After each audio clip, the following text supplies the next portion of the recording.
So to dive into the media side more carefully, since that's what we're here to talk about today, news and media sources. ChatGPT is most commonly linking to the 9 media sources linked on the right, and this is according to SimilarWeb from a March 2025 study. So we see that top news and media sites like Reuters, New York Post, New York Times, Wall Street Journal, Forbes are all benefiting from traffic being driven to their sites as a result of their large language model answers that they're delivering to individuals. And as Mirza also alluded to earlier, we are seeing that OpenAI has partnered with all of the different outlets that are listed on the right, everything from the Associated Press back in July of 2023 through the summer of 24 with the FT, the Atlantic, News Corp, Reddit, Time, all the way to February of last month with Guardian Media Group in the UK. So ChatGPT is looking to understand and can peek behind the paywall of all of these different outlets that are listed here. So what does that mean for us? Specifically, when press releases are published about these partnerships, OpenAI stipulates that they receive access to archived and current content, including content behind the paywall.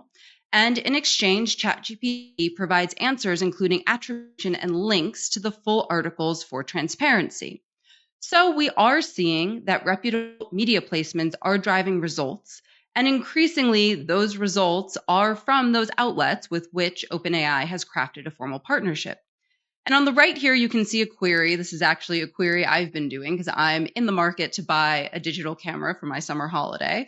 And so I'm looking for a really specific digital camera that's going to record 8K video as well as take really high quality photographs. And the first result, the first recommendation here is from TechRadar, which is owned by Future, which formed their partnership with OpenAI in December of 2024.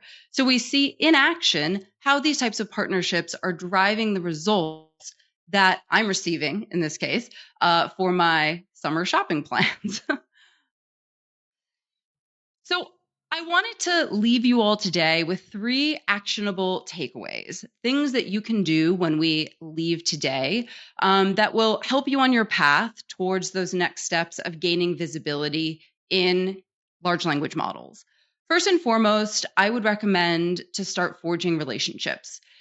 Invest time in building cross-departmental relationships with your SEO team. That might be an agency, might be a group of people internally, might be one person who manages an agency, and start talking about how to establish collaborative frameworks so that you have a plan in place to react to large language model evolutions, tools, platforms.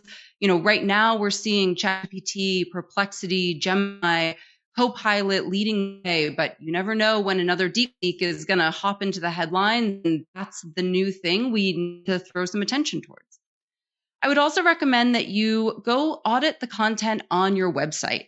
A lot of that content on your website has been created around SEO keywords, and it hasn't necessarily been thought through the lens of PR messaging frameworks.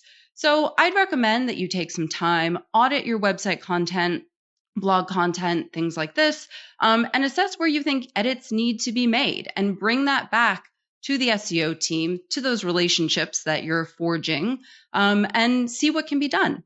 And last but not least, audit coverage. Look at the coverage from the last 2 years and assess how strategies potentially need to change for your new audience, the AI bot.